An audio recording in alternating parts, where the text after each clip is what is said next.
मैं भावना लेकर आ गई हूँ अपनी नई स्टोरी बदला रिवेंज।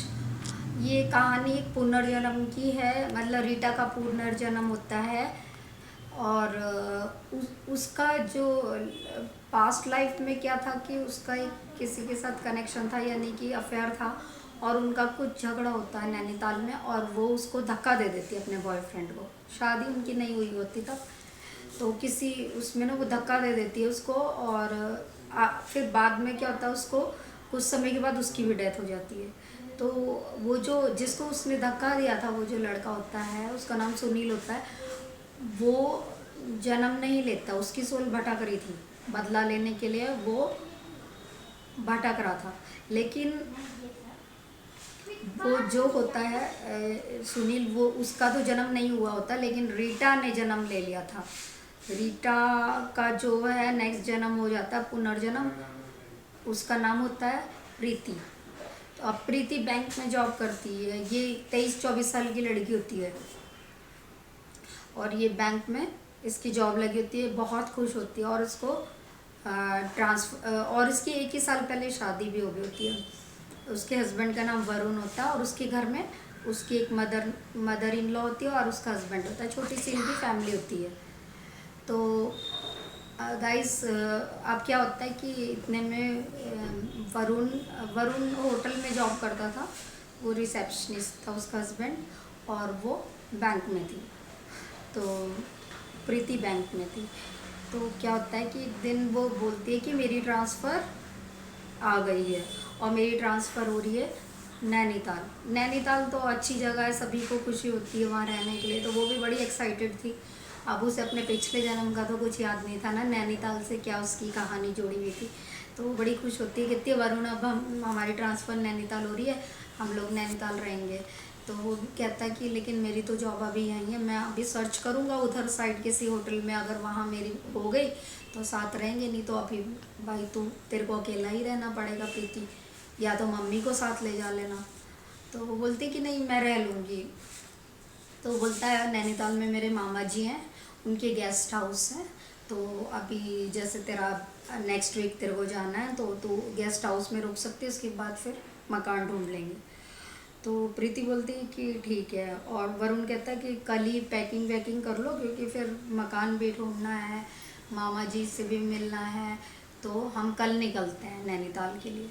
तो वो पैकिंग करती है, ज़रूरी ज़रूरी सामान ले लेती है गाइस, क्योंकि उसे ज्वाइन करना था मंडे से।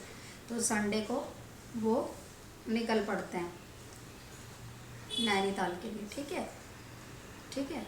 तो वो कैब बुक करके अपना सामान लेके जा रहा होता है।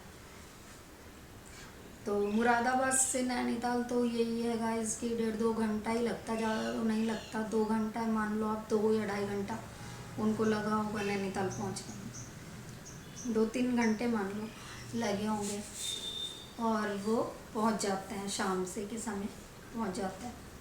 वहाँ मामा जी से मिलते हैं। मामा जी उन्हें अपने गेस्ट हाउस की एक रूम की चाबी दे देते हैं स्टे करने के लिए। और कोई भी चीज़ की ज़रूरत हो, वो बोलते हैं कि घर काफ़ी दूरी पे था घर, कि नहीं तो वो घर में भी रह सकती थी, लेकिन वो उनका घर काफ़ी दूरी पे था। तो वो बोलते कि कोई दिक्कत परेशान हो तो वो कॉल कर सकती है, बात कर सकती है। वरुण को नेक्स्ट डे जाना था, क्योंकि उसकी भी अपनी जॉब थी। तो अब मंडे को उसकी ज्वाइनिंग थी लड़की की, प्रीति की। अब वो संडे वहाँ रुकते हैं दोनों हस्बैंड वाइफ, थोड़ा घूमने के लिए निकल पड़ते हैं। मामा जी एक स्कूटी छोड़ गए होते हैं प्रीति के लिए, कि ऑफिस जाने के लिए, बैंक जाने के लिए, उसे कि ये तुम्हारे काम आएगी। उसकी चाबी दे जाते हैं, और उनकी गेस्ट हाउस में तो वो रह ही रही थी। तो अब वो वरुण के जाने से पहले वो नैनीताल घूमने जाते हैं दोनों जने।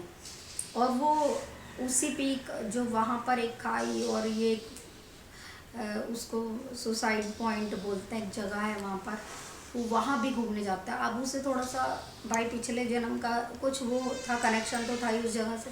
तो वो कहते हैं कि वहाँ चलना है, तो वो बोलता है इतना समय नहीं। वो जिद करती है, और स्कूटी से वो लोग वहाँ जाते हैं, और उस जगह वो घूमते हैं। तो उससे कुछ अजीब अजीब सा एहसास होता है, कुछ आवाज़ें भी उसे सुनाई दे रही होती हैं, जो कि वरुण को नहीं सुनाई दे रही थी। तो जैसे कि कोई उसे रीटा रीटा ऐसे कर करके पुकार रहा है। तो वो कहते हैं कोई रीटा रीटा करके पुकार रहा है मुझे, और मुझे अजीब क्यों लग रहा है, मेरा नाम तो प्रीति है, पर मुझे रीटा रीटा नाम से अजीब सा लग रहा है कि कोई मुझे बुला रहा है। तो बोलता है कि मुझे तो कोई रीटा आवाज़ नहीं आई, ना ही प्रीति आई। वो हंसता है, कहता है यहाँ पे सुसाइड पॉइंट है ना, तो पता नहीं कोई भूत प्रेत ही चिल्ला रहे होंगे रीटा को याद करके, कहीं तुम पास्ट लाइफ में रीटा तो नहीं थी। और वरुण ने जो बात बोली वो सच्ची थी, पास्ट लाइफ में वो रीटा ही थी गाइस।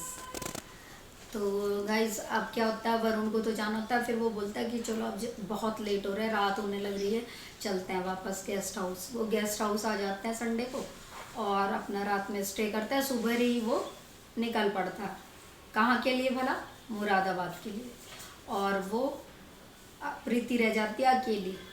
फिर उसके जाने के बाद वो थोड़ा रेस्ट वेस्ट करती है, उसके बाद फ्रेश होकर वो अपने बैंक की तरफ निकल जाती है, जिस बैंक में उसकी जॉब थी। उसका फर्स्ट डे होता है उस दिन। ठीक है गाइस, यहाँ तक हमारी ये कहानी का एपिसोड नंबर 1 ख़त्म होता है। एपिसोड नंबर 2 में हम मिलते हैं बदला के। ठीक है गाइस, थैंक यू, बाय।